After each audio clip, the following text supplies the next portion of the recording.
تو علی کا آدم سے مقابلہ کر ہی نہیں سکتا، علی کا آدم سے مقابلہ بنتا ہی نہیں ہے۔ آدم بننے والا ہے، علی بنانے والا ہے۔ بولے وہ بندہ جس کا عقیدہ میرے ساتھ رہوں گا۔ علی کا آدم سے مقابلہ کیسے؟ آدم مخلوق ہے، علی خالق ہے۔ علی کا آدم سے مقابلہ کرے گا تو آدم کا نقصان کروانا چاہتا ہے۔ آدم کا ایک بیٹا قاتل ہے، علی کے دونوں جنت کے سردار ہیں۔ بابا جی دعا فرمائیے گا سرکار، کس سے مقابلہ کر رہا ہے؟ آدم کا بیٹا ہے تو پھر باپ کر رہے۔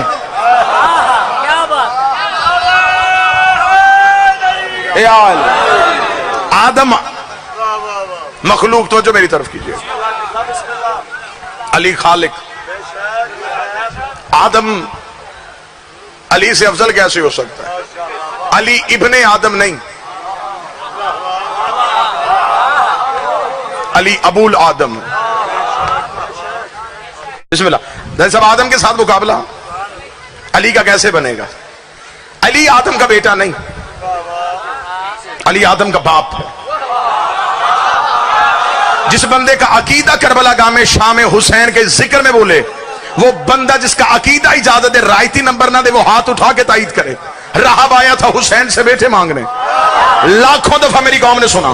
حسین نے 1 2 3 4 5 6 7 بیٹے دینے کے بعد راہب نے حسین کے قدموں پہ ہاتھ رکھے، فرمایا بادشاہ حسین بس اتنے ہی چاہیے تھے۔ حسین کے جملے آج بھی تاریخ میں، حسین کا راہب اگر تو نہ بولتا میں تجھے اتنی اولاد دے دیتا، قیامت والے دن ادھر تیرے بیٹے کھڑے ہوتے، ادھر آدم کے بیٹے کھڑے ہوتے۔ اس کا مطلب جو حسین عطا کرے وہ بھی نسل آدم میں نہیں ہوتا۔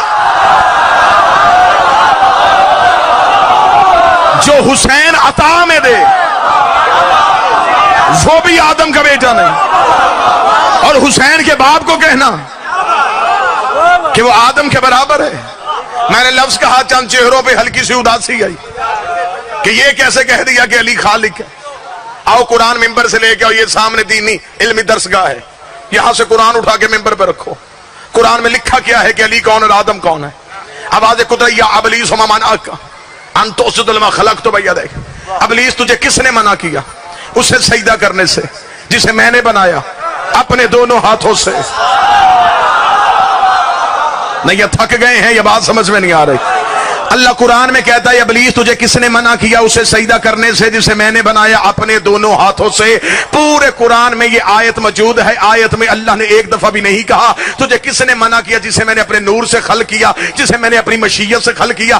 اللہ کہتا میں نے بنایا ہے اپنے دونوں ہاتھوں سے، اپنے دونوں ہاتھوں سے۔ جو بندہ ماتم عبادت سمجھ کے کرتا ہے، عادت سمجھ کے نہیں کرتا، وہ بندہ بول کے میری تائید کرے گا میں منکر ولایت علی کو اس چوک میں لے کے آ گیا ہوں۔ اب اس کے سامنے 2 گلیاں ہے، یا وہ اس گلی میں جائے گا پھر بھی میں پیچھے ہوں، یا وہ اس گلی میں جائے گا پھر بھی میں پیچھے ہوں۔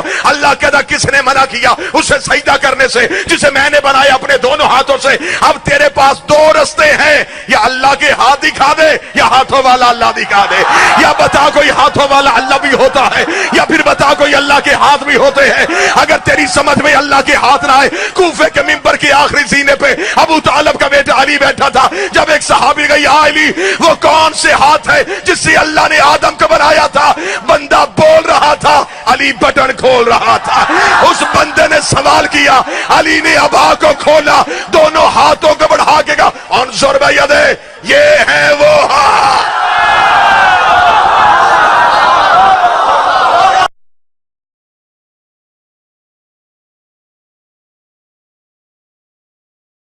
اہل تشیع کی میں تکفیر نہیں کرتا ہوں، ان کے ساتھ اختلاف رائے رکھتا ہوں۔ نحمده ونصلی علی رسولہ الکریم، اما بعد۔ معزز سامعین، السلام علیکم ورحمۃ اللہ وبرکاتہ۔ ابھی آپ نے بیان سنا ایک بہت بڑے شیعہ ذاکر آصف رضا علوی کا، جو بہت خبیثانہ انداز میں شرک کا ارتکاب کر رہا تھا اور اللہ کے پیغمبر حضرت آدم علیہ السلام کی توہین کر رہا تھا۔ اس نے عنوان کیا بنایا ہے کہ حضرت آدم علیہ السلام اور حضرت علی رضی اللہ تعالی عنہ میں سے افضل کون ہے؟ جواب دیتے ہوئے کیا کہتا ہے کہ حضرت علی کا حضرت آدم سے کوئی مقابلہ نہیں ہے۔ کیوں؟ اس لیے کہ حضرت علی رضی اللہ تعالیٰ عنہ خالق ہیں، حضرت آدم علیہ السلام مخلوق ہیں، نعوذ باللہ من ذالک۔ آپ اندازہ کریں کہ یہ کتنا بڑا کفریہ شرکیہ جملہ ہے جو یہ ذاکر اپنی زبان سے ادا کر رہا ہے۔ میں اس کا جواب دینے سے پہلے چند باتیں عرض کرنا چاہتا ہوں۔ پہلے تو میں محمد علی مرزا خبیث انسان سے کہتا ہوں کہ تو حضرت معاویہ رضی اللہ تعالیٰ عنہ کے متعلق لگائے جانے والے ایک نعرہ بے گناہ بے خطا معاویہ پر 2 گھنٹے کا لیکچر ریکارڈ کرواتا ہے۔ اب میں دیکھتا ہوں کہ تو اس شیعہ ذاکر کے اس کفریہ شرکیہ توہین نبی پر مبنی اس بیان کے متعلق کتنے بیان ریکارڈ کرواتا ہے، کتنے لیکچر ریکارڈ کرواتا ہے۔ اگر کوئی کسی بزرگ کی کتاب میں ایک ذرہ مبہم عبارت آ جائے جس میں شرک کی طرف ذہن جا رہا ہو تو اتنی بکواس کرتا ہے اور تو یہ کہتا ہے کہ میں توحید کے لیے یہ کام کر رہا ہوں۔ اب میں دیکھتا ہوں کہ اس شیعہ ذاکر کے خلاف تو کتنے توحید کے لیکچر ریکارڈ کرواتا ہے اور کتنی اس کی تردید کرتا ہے۔ پھر تو عصمت انبیاء کے عنوان پر تو نے حضرت معاویہ رضی اللہ تعالیٰ عنہ کے متعلق کتنی باتیں کی ہیں۔ اب یہاں پر حضرت آدم علیہ السلام کی اس آدمی نے صریح توہین کی ہے۔ اب ہم دیکھتے ہیں کہ تو اس کے جواب میں کیا کہتا ہے۔ تیسرا، تو اپنے عوام کو، اپنے سننے والوں کو کتنا بڑا دھوکہ دیتا ہے کہ میں ان شیعہ کو کافر کہتا ہوں جو نصیری ہیں، شام کے اندر ہیں۔ یہ تیرا باپ بیان کر رہا ہے، نہ یہ شامی ہے، یہ پاکستانی ہے، فیصل آبادی ہے، یہاں بیٹھا ہوا ہے پاکستان میں بیٹھ کر پاکستان کے شیعہ کے سامنے اپنے برملا عقیدے کا اظہار کر کے حضرت آدم علیہ السلام کی توہین کر رہا، حضرت علی رضی اللہ تعالیٰ عنہ کو خدائی کا درجہ دے رہا اور حضرت آدم علیہ السلام کے رتبے کو گرا رہا ہے۔ اب میں دیکھتا ہوں کہ اس پر تو اپنے کتنے بیان ریکارڈ کرواتا ہے، اس کا تو کیسے جواب دیتا ہے۔ دوسرے نمبر پر مفتی حنیف قریشی بدماش جیسے لوگ جو حضرت معاویہ رضی اللہ تعالیٰ عنہ کے متعلق اتنی لمبی زبان نکال کے رکھتے ہیں۔ اب ہم دیکھتے ہیں کہ حضرت آدم علیہ السلام کی اس توہین پر یہ اس شیعہ ذاکر کو کتنا جواب دیتے ہیں۔ ذاکر نائک کو تو بڑے لمبے چوڑے چیلنج کرتا ہے، ان کے بارے میں تیری زبان خاموش کیوں ہوتی ہے جو حضرت آدم علیہ السلام کی توہین کر رہا، حضرت علی رضی اللہ تعالیٰ عنہ کو خدائی درجے پر فائز کر رہا ہے۔ اب ہم ذرا آتے ہیں اس شیعہ ذاکر کے بیان کی طرف جس نے کہا کہ حضرت علی رضی اللہ تعالیٰ عنہ تو حضرت آدم کے خدا ہیں۔ پہلی بات تو یہ ہے کہ اس نے یہ بات بالکل غلط کی ہے۔ یاد رکھو، حضرت آدم ہوں یا پوری کائنات کی کوئی بھی چیز ہو، اس کا خالق اللہ کے سوا کوئی نہیں ہے۔ اس پر ہم 2 آیات مبارکہ آپ کے سامنے پیش کرتے ہیں۔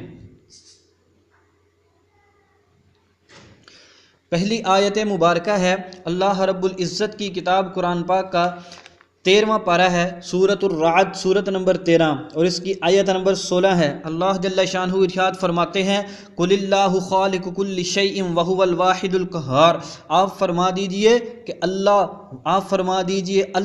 خالق ہے ہر چیز کا اور وہ واحد ہے، قہار ہے۔ اس آیت مبارکہ سے معلوم ہوا کہ ساری کائنات کا خالق، ساری چیزوں کا خالق ایک اللہ ہے۔ نمبر 2، پارہ نمبر 24 فمن اظلم، سورۃ الزمر، سورۃ نمبر 39 آیت نمبر 62 میں اللہ فرماتے ہیں اللہ خالق کل شیء، اللہ ہر چیز کا خالق ہے۔ ان دونوں آیات مبارکہ سے پتہ چلا کہ ساری کی ساری چیزوں کو خلق کرنے والا، ساری کی ساری چیزوں کو پیدا کرنے والا اللہ ہے، وہو الواحد القہار، اور وہ واحد ہے، قہار ہے۔ وما ابرئ 13واں پارہ۔ ان 2 آیتوں سے پتہ چلا کہ ساری کی ساری کائنات کو، کائنات کی چیزوں کو بنانے والا اللہ ہے۔ اب ذرا واضح آیات سنیں جن سے معلوم ہوتا ہے کہ حضرت آدم علیہ السلام کو اللہ تبارک و تعالی نے پیدا کیا ہے، نہ کہ حضرت علی رضی اللہ تعالی عنہ یا کسی اور نے۔ اللہ جل شانہ ارشاد فرماتے ہیں سورہ آل عمران میں، جہاں پر حضرت مریم کا واقعہ اور حضرت عیسیٰ علیہ السلام کا واقعہ چل رہا ہے، وہاں پر اللہ نے فرمایا ان مثل عیسیٰ عند اللہ کمثل آدم، کہ بے شک عیسیٰ علیہ السلام کی مثال تو اللہ کے یہاں حضرت آدم کی طرح ہے، خلقہ من تراب، اللہ نے پیدا کیا ان کو، یعنی حضرت آدم علیہ السلام کو مٹی سے۔ سورت آل عمران سورت نمبر 3 آیت نمبر 59۔ اس آیت مبارکہ سے واضح طور پر معلوم ہوا کہ حضرت آدم علیہ السلام کو اللہ نے بنایا ہے، نہ کہ کسی اور نے۔ آیت نمبر دوسری سنیے، پارہ نمبر 14 ہے سورت الحجر، 15ویں سورت، اور اس کی آیت نمبر ہے 26۔ اللہ جل شانہ ارشاد فرماتے ہیں وَلَقَدْ خَلَقْنَا الْإِنسَانَ مِنْ صَلْصَالٍ مِنْ حَمَإٍ مَسْنُونٍ، اور البتہ تحقیق ہم نے پیدا کیا انسان کو کھرکھناتی ہوئی مٹی سے، اور ہم نے جنات کو پیدا کیا وغیرہ۔ آگے اللہ تعالیٰ فرماتے ہیں آیت نمبر 28 میں وَإِذْ قَالَ رَبُّكَ لِلْمَلَائِكَةِ، اور جب کہا تیرے رب نے فرشتوں سے کہ بے شک میں پیدا کرنے والا ہوں بشر کو۔ اور رافضیو مشرکو اس آیت مبارکہ کے اوپر غور کرو، اللہ جل شانہ کیا فرماتے ہیں وَإِذْ قَالَ رَبُّكَ لِلْمَلَائِكَةِ إِنِّي خَالِقٌ بَشَرًا، اور تیرے رب نے کہا فرشتوں سے کہ بے شک میں، یہ نہیں فرمایا کہ اس بشر کو یعنی آدم علیہ السلام کو حضرت علی رضی اللہ تعالی عنہ پیدا کرنے والے ہیں، نہیں، بلکہ فرمایا اور کہا تیرے رب نے فرشتوں سے کہ بے شک میں پیدا کرنے والا ہوں بشر کو، انسان کو۔ اس سے معلوم ہوا واضح طور پر کہ حضرت آدم علیہ السلام کو پیدا کرنے والے اللہ جل شانہ ہیں۔ آگے فرمایا فَإِذَا سَوَّيْتُهُ، پس جب میں اس کو برابر کر چکوں، وَنَفَخْتُ فِيهِ مِن رُوحِي، اور میں اس میں اپنی روح ڈال دوں، تو تم کیا کرنا، اس کے سامنے سجدے میں جھک جانا۔ سب فرشتوں نے سجدہ کیا سوائے ابلیس کے۔ آگے نئی بات شروع ہو جاتی ہے۔ اب ان آیات مبارکہ سے واضح طور پر معلوم ہوا کہ حضرت آدم علیہ السلام کو پیدا کرنے والے اللہ ہیں۔ سورت آل عمران سے بھی معلوم ہوا کہ حضرت آدم علیہ السلام کو اللہ نے پیدا کیا۔ سورت الحجر کی اس آیت مبارکہ سے بھی معلوم ہوا کہ حضرت آدم علیہ السلام کو اللہ نے پیدا کیا۔ باقی اس نے سورت صاد کی آیت کے اوپر جو ایک شبہ پیش کیا ہے کہ دونوں ہاتھوں سے پیدا کیا، یاد رکھو اس میں جو اللہ تعالیٰ نے فرمایا کہ میں نے آدم کو دونوں ہاتھوں سے پیدا کیا، تو یہ آیات متشابہات میں سے ہے۔ اس کا معنی، مفہوم اور اس کی حقیقت اللہ ہی جانتے ہیں، ہمیں اس کی تشریح توضیح میں پڑھنے کی ضرورت نہیں ہے۔ اس متشابہ آیت کے اوپر شبہ پیدا کر کے یہ کہنا کہ اس سے مراد کوئی ایسی مخلوق ہے جس کے ہاتھ ہیں، یا کوئی ایسی ذات ہے جس کے ہاتھ ہیں، وہی آدم علیہ السلام کو پیدا کرنے والی ہے، نہ۔ جب دوسری آیتیں واضح طور پر ہمیں بتلا رہی ہیں کہ حضرت آدم علیہ السلام کو پیدا کرنے والے اللہ ہیں، تو اس آیت مبارکہ میں بھی ہم یہی ترجمہ کریں گے کہ حضرت آدم علیہ السلام کو اللہ نے پیدا فرمایا ہے۔ باقی جو یہ فرمایا کہ اپنے ہاتھوں سے پیدا کیا ہے، اس کی تشریح توضیح یہ اللہ ہی جانتے ہیں، یہ آیات متشابہات میں سے ہے۔ اور سورۃ آل عمران میں فرمایا کہ متشابہات کے پیچھے وہی لوگ پڑتے ہیں جن کے دلوں میں ٹیڑھا پن اور کجی ہوتی ہے۔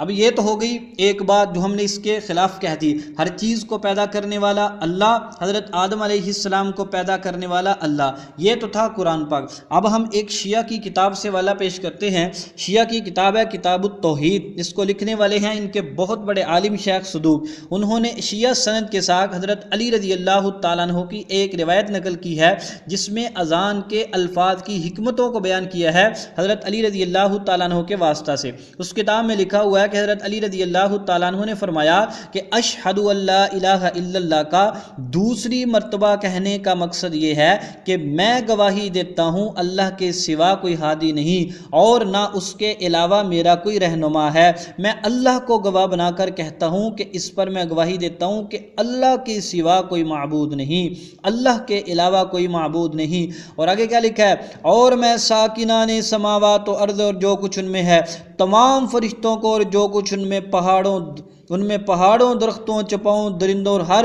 خشک و تر کو گواہ بنا کر کہتا ہوں کہ اللہ کے سوا کوئی خالق نہیں۔ اس پر غور کرو، غور کرو، غور کرو۔ صرف قرآن پاک کی آیات مبارکہ نے نہیں بلکہ مولا علی رضی اللہ تعالی عنہ کا وہ ارشاد جو تمہاری کتاب میں لکھا ہوا اس سے بھی یہی پتہ چلتا ہے کہ اللہ کے علاوہ کوئی خالق نہیں۔ تو تم کہتے ہو کہ کیسے کہتے ہو حضرت علی رضی اللہ تعالی خالق ہیں اور حضرت آدم علیہ السلام مخلوق ہیں؟ یہ تمہارا کفریہ شرکیہ جملہ ہے۔ اب ایک طرف حضرت علی رضی اللہ تعالیٰ عنہ کا ارشاد ہے اور دوسری طرف اس شیعہ ذاکر کی بات ہے۔ شیعہ بتاؤ کہ تم نے حضرت علی رضی اللہ تعالیٰ عنہ کا ساتھ دینا ہے، حضرت علی کی بات ماننی ہے یا اس ذاکر کی بات ماننی ہے، اس نے بالکل جھوٹ بولا ہے۔ باقی کہتا ہے کہ آدم علیہ السلام کو حضرت علی کے سامنے نہ لاؤ، حضرت علی کے مقابل نہ لاؤ، حضرت علی کے تو دونوں بیٹے جنتی ہیں، حضرت علی اور حضرت آدم علیہ السلام کا ایک بیٹا قاتل تھا۔ یہ اس کا بالکل ڈکوسلا ہے۔ اگر فضیلت کا معیار تم اس کو بناتے ہو تو سنو، حضرت آدم علیہ السلام کی اولاد میں ہزاروں پیغمبر ہوئے، حضرت علی رضی اللہ تعالیٰ کی اولاد میں ایک بھی پیغمبر نہیں ہوا۔